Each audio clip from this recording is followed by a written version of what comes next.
200 करोड़ का प्रोजेक्ट एक hi tech engine में आई किसी प्रॉब्लम्स की वजह से रुका पड़ा था। पूरी कंपनी का पैसा व भविष्य इस इंजन पर टिका था। देश विदेश से बड़े बड़े इंजीनियर इस इंजन पर अपना तजुर्बा आजमा चुके थे, पर कोई भी कोर प्रॉब्लम को समझ नहीं पा रहा था। तभी इस कंपनी का एक युवा सफाई कर्मचारी इंजन को ठीक करने का आत्मविश्वास दिखाता है। हर किसी की नजरें इस युवा पर टिक जाती है। वहाँ खड़े तमाम बड़े इंजीनियर इसकी बेइज्जती करने लगते हैं, खूब मजाक उड़ाया जाता है। लेकिन उसके बाद इस कर्मचारी ने जो किया, उसने हर किसी की बोलती बंद कर दी। आखिर इस सफाई कर्मचारी की असलियत क्या थी? किस मजबूरी ने इसे सफाई कर्मचारी बना दिया था? इससे पहले कि शानदार सीख और मोटिवेशन से भरे इस वीडियो को शुरू करें, आप चैनल को सब्सक्राइब कर लो ताकि जिंदगी बदल देने वाली ऐसी वीडियो आपको रोज मिलती रहे। कहानी की शुरुआत होती है बेंगलोर के रिंग रोड के नजदीक स्थित ये विशालकाय लग्जरी बिल्डिंग से, जो कि टेक जोन ऑटोमोबाइल कंपनी की है। ये इनका मेन हेडक्वार्टर है। न सिर्फ इस बिल्डिंग की भव्यता, बल्कि इस कंपनी की टेक्नोलॉजी एंड सर्विसेज के चर्चों के चलते ये कंपनी आकर्षण का केंद्र बनी रहती है। देश भर के लाखों लोगों का सपना होता है कि उसे भी इस कंपनी में कोई अच्छी जॉब मिल जाए। ये कंपनी वर्तमान और भविष्य को ध्यान में रखकर टेक्नोलॉजी को विकसित करती है, जैसे हाई टेक ट्रांसपोर्ट ट्रक के इंजन, बस के इंजन, शिप इक्विपमेंट्स और कुछ ऐसी मशीनरीज तैयार करते हैं जो डिफेंस सिस्टम के लिहाज से बेहद सुरक्षित व सुविधाजनक होते हैं। हालांकि कंपनी के अंदर का माहौल कुछ अच्छा नहीं था। कंपनी की सीईओ थी प्रिया शर्मा, जिनकी उम्र लगभग 35 साल थी। उनका तरीका एकदम सख्त था। बात करने के तरीके में तंज और तिरस्कार की भावना छुपी रहती थी। ये आउटफिट से हमेशा वेल ड्रेस्ड रहती थी। बाहर के लोग उन्हें बहुत समझदार कहते थे, लेकिन उनके ऑफिस के लोग उनके बारे में अलग ही बातें करते थे। इस कंपनी का सबसे कीमती प्रोजेक्ट, उनका बहुत ही नया गाइडेड इंजन पिछले 6 हफ्तों से खराब पड़ा था, और ये इंजन उनका सबसे जरूरी हिस्सा था। 3 साल की मेहनत और करीब 200 करोड़ रुपए की लागत से तैयार हुआ था ये प्रोजेक्ट। लेकिन 70 करोड़ का ये इंजन हमेशा 14 मिनट और 36 सेकंड चलता और फिर बहुत गर्म होकर बंद हो जाता था। हर बार एक ही गलती दिखती थी, हार्मोनिक डिसरप्शन डिटेक्टेड। एक बड़ी एलईडी स्क्रीन से कनेक्ट ये engine red error symbol show कर रहा था। ये इंजन एआई मॉडल पर आधारित था। इस इंजन को एक ऐसे ट्रांसपोर्ट ट्रक के लिए डिजाइन किया गया था जो बिना ड्राइवर के ही माल को बेहद सुरक्षित रूप से एक जगह से दूसरी जगह तक पहुंचाने में सक्षम होने वाला था। ये पूरा 200 करोड़ रुपए का प्रोजेक्ट था, लेकिन सारा काम इस इंजन की टेस्टिंग पर रुका पड़ा था। 3 अलग अलग टीम्स के बड़े बड़े इंजीनियर आकर हार मान चुके थे। ये इंजीनियर हार्वर्ड व स्टैनफोर्ड जैसी विश्वास लेवल यूनिवर्सिटी से पढ़े हुए थे। इंजन के डिजाइन पर बहुत नॉलेज थी इनके पास, लेकिन उनका ज्ञान भी इस इंजन के सामने कुछ काम नहीं आ रहा था। बड़ी बड़ी डिग्री वाले इस इंजन के सामने फेल हो रहे थे। वो भी असल प्रॉब्लम को समझ नहीं पा रहे थे। इधर प्रिया शर्मा की टेंशन हर दिन बढ़ती जा रही थी। अगर ये इंजन जल्दी ही ठीक ना हुआ तो कंपनी को 500 करोड़ रुपए का नुकसान हो सकता था और उनका मार्केट में दबदबा खत्म हो जाता। ये काफी बड़ा प्रोजेक्ट था जिससे कंपनी का भविष्य निर्धारित होने वाला था। इसी कंपनी में दीपक मौर्य नाम का एक सफाई कर्मचारी था, जो कि पिछले 4 सालों से इस कंपनी में कई उतार चढ़ाव देख चुका था। ये काम तो सफाई का करता था, पर इसकी नजरें, इसका दिमाग यहाँ की टेक्नोलॉजी को निहारती रहती थी। दिमाग से इतना तेज कि जिस भी काम को ध्यान से देखता ये उसे सीख लेता था। ऑफिस के सफेद फर्श से लेकर कॉन्फ्रेंस रूम के अंदर रखे हुए कांच के बर्तन तक दीपक मौर्य हर जगह जाता था। कहने को तो ये कंपनी में हर जगह दिखता था, पर फिर भी ये हर एम्प्लॉय के नजरों से ओझल ही रहता, यानी कोई भी इस पर ध्यान नहीं देता। ये जब भी कोई टेक्निकल नॉलेज बताता तो एम्प्लॉय उसका मजाक उड़ाने लगते, उसे डांटकर भगा देते। कोई भी उसे सीरियस नहीं लेता। दीपक के पास एक छोटे कॉलेज से इंजीनियरिंग की डिग्री थी। उसने ये डिग्री बड़े सपनों के साथ ली थी, लेकिन जिंदगी में हालात कुछ ऐसे बन गए जिसने उसे एक सफाई कर्मचारी बना दिया। क्योंकि उसकी मां को फर्स्ट स्टेज कैंसर था, जिसका इलाज तो था, पर वो बहुत महंगा था और हर इलाज का खर्चा इतना ज्यादा था कि अगर वो बड़ा इंजीनियर बनने का सपना देखता तो मां का इलाज रुक जाता। उसने अपना सपना नहीं चुना, बल्कि मां का इलाज चुना, जिसके लिए पैसे जोड़ने के लिए वो कोई भी काम करने के लिए तत्पर हो गया। हालांकि इस कंपनी से अच्छी जगह कोई हो ही सकती थी जहां उसे कुछ न कुछ सीखने को मिलता था। इसीलिए वो कहीं और काम न करके इस कंपनी में सफाई कर्मचारी बन गया। दीपक दिन भर ऑफिस में रहता, लेकिन उस इंजन की आवाज उसे हमेशा सुनाई देती थी। रात को जब सब लोग घर चले जाते और वो कॉन्फ्रेंस रूम का सफाई करता तो वो चुपके से इंजन के ब्लूप्रिंट्स पढ़ता था। उस इंजन का दिमाग सफाई में नहीं, उसके डिजाइन में लगा रहता था। उसने देखा कि इंजन जर्मनी में छोटे यूनिट में बना था, लेकिन उसका एआई सॉफ्टवेयर अमेरिका के बड़े यूनिट्स में सेट किया गया था। एक छोटा सा यूनिट बदलने का फर्क एक बड़ी गलती पैदा कर रहा था। दीपक का जीवन बड़ा संघर्ष भरा रहा। 9 साल की उम्र में दीपक के पिता चल बसे। तब से माँ और दादाजी की देखरेख में ही दीपक पला बढ़ा। दीपक की पढ़ाई लिखाई से लेकर घर के तमाम खर्चों को दादाजी ही पूरा करते। दादाजी का एक पुराना गैराज था। दीपक पढ़ाई लिखाई में बहुत अच्छा था, तेज बुद्धि का था। वो अक्सर स्कूल से आकर अपने दादाजी के गैराज पहुंच जाता और उनके काम में हाथ बटाने लगता। दादाजी उस इलाके के सबसे पुराने और जाने माने मैकेनिक थे। उनका तजुर्बा, उनका हुनर काबिले तारीफ था। वो इंजन की आवाज सुनकर ही बता देते कि दिक्कत क्या है। वहीं दीपक भी कुछ कम नहीं था। दादाजी जैसा हुनर तो मानो उसे विरासत में मिल गया हो। दादाजी जब भी किसी गाड़ी को ठीक कर रहे होते तो वो बड़े ध्यान से देखता, वो चीज को बारीकी से समझता। दादाजी भी उसे छोटी बड़ी बारीकियां बताने लगे। दीपक की उम्र भले कम थी, पर उसकी लगन और उसका इस काम में प्यार व समर्पण देखकर दादाजी दीपक को भी मैकेनिक के काम की बारीकियां बताने लगे। दादाजी दीपक का नाजुक हाथ चल रहे इंजन पर रखते थे और कहते थे, बेटा इस धड़कन को महसूस करो। एक इंजन तुम्हारे डिग्री से कोई मतलब नहीं है, उसे सिर्फ उसके धड़कन सुनने वाले की जरूरत है। मशीन की भाषा समझो, वो तुमसे कभी झूठ नहीं बोलेगी। दादाजी ने उसे सिखाया था कि इंजन को उसकी आवाज से, उसके वाइब्रेशन यानी कंपन से और यहाँ तक कि हल्की सी बदबू से भी कैसे प्रॉब्लम की पहचान की जाती है। दादाजी ने सीख दी कि बेटा जीवन में कोई काम तब तक ही मुश्किल लगता है जब तक उसकी सही जानकारी हमारे पास नहीं होती। जब तुम पूरी लगन से सीखोगे तो दुनिया का कोई भी काम जल्दी सीख सकते हो और बार बार प्रैक्टिस मेहनत तुम्हें तुम्हारे काम में कुशल बनाएगी, तुम्हारी स्किल को निखारेगी। 16 साल की उम्र तक दीपक इतना माहिर हो गया कि वो पूरा इंजन अब आंख बंद करके बना सकता था। लेकिन फिर हालात बदल गए। दादाजी एक दिन चल बसे। उनके अंतिम संस्कार में शहर भर के मैकेनिक और इंजीनियर आए थे, लेकिन दीपक मन में वो ज्ञान और हाथों में हुनर आज भी था। उसके अंदर चीजों को जानने समझने की प्रबल इच्छा उसे इस कंपनी में ले आई थी। गुरुवार का दिन था। कंपनी की किस्मत आज तय होने वाली थी। जर्मनी से बड़े इन्वेस्टर मिस्टर स्मिथ और उनकी टीम वहां मौजूद थी। उनके पास करीब 800 करोड़ रुपए की फंडिंग थी। डॉक्टर लेखा, जो एक बहुत बड़ी इंजीनियर थी, वो भी उनके साथ थी। उनकी तेज नजर से कोई गलती छुप नहीं सकती थी। एक बड़े हॉल के अंदर प्रिया शर्मा की मौजूदगी में उस नए इंजन का आखिरी टेस्ट चल रहा था, जिसपे बहुत बड़ी डील टिकी हुई थी। लेकिन इंजन कुछ समय चलते ही बंद हो जाता। इंजन से निकलता धुआं सबकी चिंता का बादल बन गया। प्रिया शर्मा ने तुरंत एक इमरजेंसी मीटिंग बुलाई। हॉल में 200 एम्प्लॉइज जमा हो गए। प्रिया ने घबराहट वाली आवाज में कहा, इंजन काम नहीं कर रहा है, अब हम खर्चे कम करेंगे। वो लोग जिनकी जरूरत नहीं है उन्हें तुरंत कंपनी से निष्कासित कर दिया जाएगा। दूर खड़ा दीपक बहुत देर से ये सब देख रहा था। दीपक हिम्मत बांधते हुए उन लोगों के करीब आकर कुछ ऐसा बोल दिया कि वहां मौजूद सबकी नजर दीपक पर टिक गई। दीपक अपना एक हाथ उठाते हुए बोला, मैम मुझे लगता है कि गलती सॉफ्टवेयर में नहीं बल्कि इंजन के कंपन यानी हार्मोनिक फ्रीक्वेंसी सेट करने में है। 200 लोगों के चेहरे एक साथ दीपक की तरफ मुड़ गए। मिस्टर स्मिथ और डॉक्टर लेखा भी हैरानी से आगे झुक गए। प्रिया शर्मा का गुस्सा आसमान छू रहा था। वो सबके सामने दीपक को जलील करने के लिए तंज कसते हुए बोली, ओए देखो, हमारे सफाई कर्मचारी को इंजीनियरिंग का ज्ञान हो गया। जिस मशीन को इतने बड़े इंजीनियर ठीक नहीं कर पाए वो तुम ठीक करोगे। वहां मौजूद कुछ एम्प्लॉय दीपक को तिरस्कार की नजर से देख रहे थे, तो कुछ हैरान भी थे कि इसे इतना सब कैसे पता। प्रिया शर्मा फिर से दिल मिलाते हुए बोली, अबे घुंचू, तुम्हें पता भी है ये इंजन कितने जाए? ये कोई आम गाड़ी या गैरेज में खराब पड़ा साधारण इंजन नहीं जिसे तुम ठीक कर दोगे। कोई जानकारी है तुम्हें इसके बारे में जो उठाए मुंह बोल दिया कुछ भी? दीपक एक बार फिर आत्मविश्वास के साथ बोला, अरे मैम मुझे एक चांस तो दीजिए, मैं इंजन की कोर प्रॉब्लम को समझ रहा हूँ। दीपक रिक्वेस्ट करता ही जा रहा था। वहां मौजूद डॉक्टर लेखा ने दीपक के चेहरे पे एक आत्मविश्वास देखा। उन्हें लगा कि शायद ये कुछ कर सकता है, इसे एक मौका मिलना चाहिए। डॉक्टर लेखा टोकते हुए स्वर में, रुकिए मिस प्रिया जी, हमें लगता है इस व्यक्ति को एक मौका देना चाहिए। हो सकता है कोई बात बन जाए, और वैसे भी हमारे पास दूसरी कोई ऑप्शन नहीं। एक से बढ़कर एक इंजीनियर अपनी कोशिश कर चुके हैं, पर किसी भी इसकी प्रॉब्लम पकड़ में नहीं आई, तो एक बार इसका भी देख लेते हैं। तभी भीड़ से भी आवाज आई, हाँ एक मौका दिया जाए। प्रिया शर्मा एक शर्त रखते हुए बोली, ठीक है दीपक, ये तुम्हारा चैलेंज है। तुम्हारे पास ठीक 2 घंटे हैं। इस 200 करोड़ के इंजन को सबके सामने ठीक कर दो।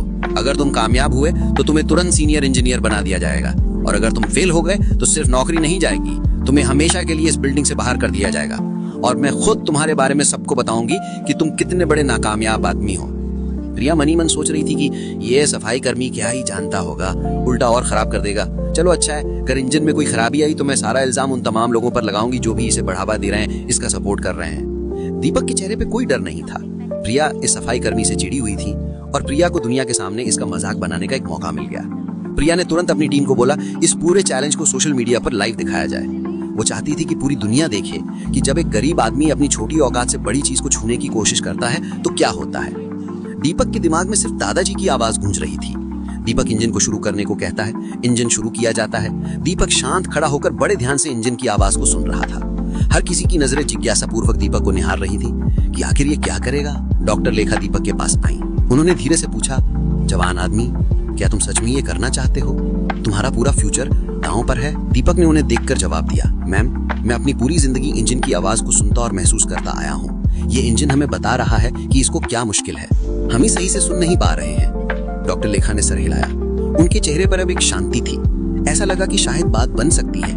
ये वो कर सकता है जो कोई नहीं कर पाया। दीपक इंजन की तरफ बढ़ा। उसने अपने हाथ उसके लोहे की बॉडी पर रखे।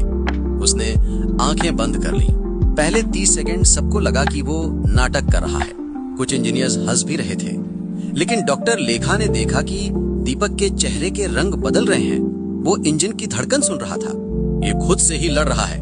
तभी दीपक गंभीर स्वर में बोला, एआई सिस्टम ठीक है, लेकिन वो ऐसी मैकेनिकल प्रॉब्लम्स को ठीक करने की कोशिश कर रहा है जो है ही नहीं। उसने मिस्टर स्मिथ की ओर देखते हुए जिज्ञासा भरे स्वर में पूछा, सर, ये इंजन जर्मनी में छोटे यूनिट्स पर बना था क्या? मिस्टर शुमिट ने चुपचाप सर हिलाया और धीमे स्वर में कहा, हाँ, लेकिन एआई को अमेरिका में सेट किया गया है। इस पर दीपक तुरंत बोला, वही तो पहला प्रॉब्लम है। जर्मनी और अमेरिका के यूनिट्स में बहुत छोटा फर्क है। एआई सॉफ्टवेयर एक अलग धड़कन की उम्मीद कर रहा है, लेकिन इंजन के पार्ट्स उसकी बात नहीं मान पा रहे हैं। ये ऐसा है जैसे एक गाना हो जहां हर स्वर थोड़ा सा अलग धुन पर निकल रहा हो। इंजन पुनः बंद हो गया। दीपक ने बोला, इंजन को दोबारा शुरू करो और इस बार स्पीड को धीरे धीरे बढ़ाना। इंजन की हर बढ़ती स्पीड और आवाज से दीपक मौर्य प्रॉब्लम को और बारीकी से समझ चुके थे। दीपक ऊंचे स्वर में बोला, 2800 आरपीएम पर सुनिए, वहाँ कंपन में गलती है। इंजन के पार्ट्स ठीक हैं, लेकिन एआई सेंसर्स गलत कंपन रीड कर रहे हैं। आपके इंजीनियर्स कंप्यूटर की गलती ढूंढ रहे थे, जबकि प्रॉब्लम इंजन की धुन की है। इतना कहते हुए दीपक टेबल की ओर बढ़ा, जिस पर इंजन डिजाइन के हर पार्ट्स को कैसे सेट किया गया है, इनसे संबंधित पेपर्स पड़े हुए थे। दीपक पहले भी इन पेपर्स को देख चुका था, पर अब वो प्रॉब्लम को समझने और समझाने के नजरिए से उन पेपर्स का गौर से निरीक्षण करने लगा। दीपक को फॉल्ट समझ आ चुका था। दीपक पूरे आत्मविश्वास से उन पेपर्स को उठाकर आगे बढ़ा और कहा, जर्मनी में छोटे हिस्सों की बनावट बहुत ही परफेक्ट थी, लेकिन अमेरिका का एआई सिस्टम थोड़ी ढीली बनावट की उम्मीद कर रहा था। यहाँ छोटी सी गड़बड़ थी जिससे पूरा इंजन बंद हो रहा था। विशाल रस्तोगी, जो बड़ा इंजीनियर था, उसने भी जब क्रॉस चेकिंग करते हुए ये सब देखा तो उसने भी इस बात को समझा कि हाँ, चीजें तो ऐसी ही हैं। उसका चेहरा हैरानी से भर गया। उसने धीरे से माना कि दीपक सही कह रहा है। मिस्टर स्मिथ ने भी कुछ देर जांच करने के बाद सर हिलाया। ये सफाई कर्मचारी नहीं था, ये एक बहुत अच्छा इंजीनियर था। डॉक्टर लेखा ने जिज्ञासा भरे मन से दीपक से पूछा, चलिए माना कि इसकी कोर प्रॉब्लम आपने पकड़ ली, पर अब इसे ठीक कैसे करेंगे? दीपक ने हल्का मुस्कुराते हुए कहा, आप निश्चिंत रहें, इसके प्रॉब्लम का सलूशन भी है, और सबसे बड़ी बात, उसके लिए किसी महंगे सॉफ्टवेयर या बॉडी पार्ट्स को रीडिजाइन करने की आवश्यकता नहीं पड़ेगी। कोई महंगा खर्च नहीं है। दीपक की बातें सभी को अनसुलझी पहेली की तरह लग रही थी कि आखिर ये कहना क्या चाहता है।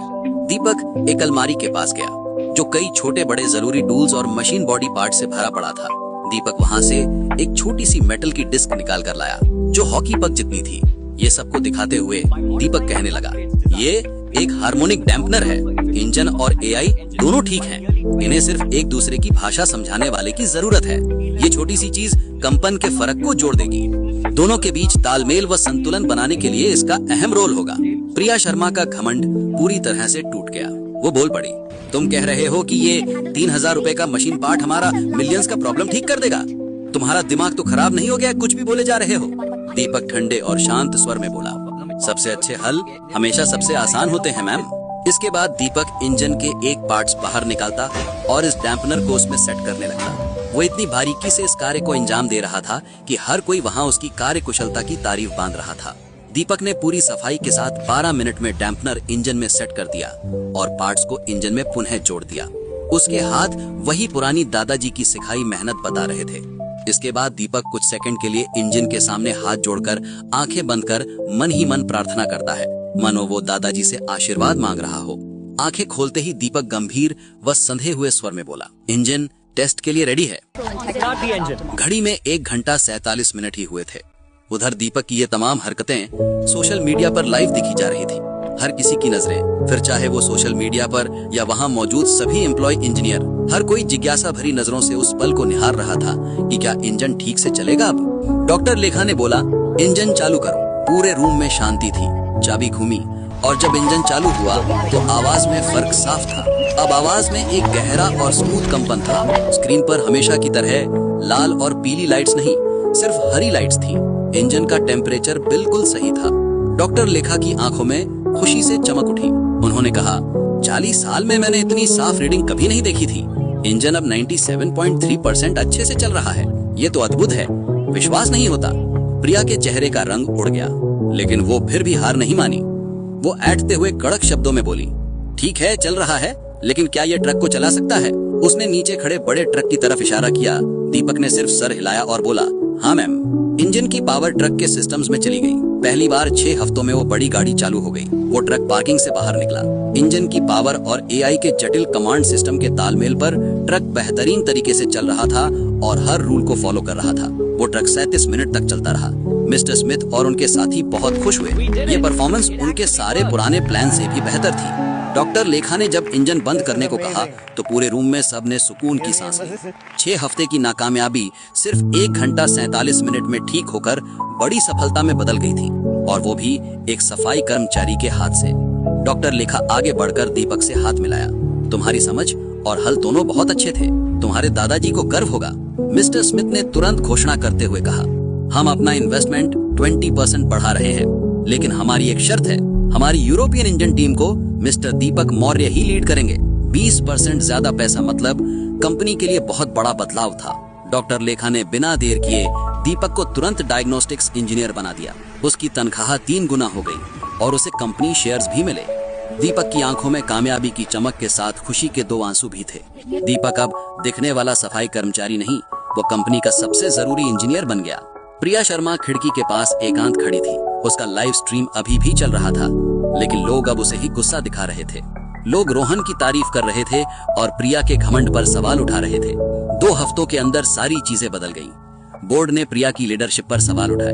उसके पुराने ईमेल जिसमें उसने रोहन की बेइज्जती की थी, सबूत बन गए।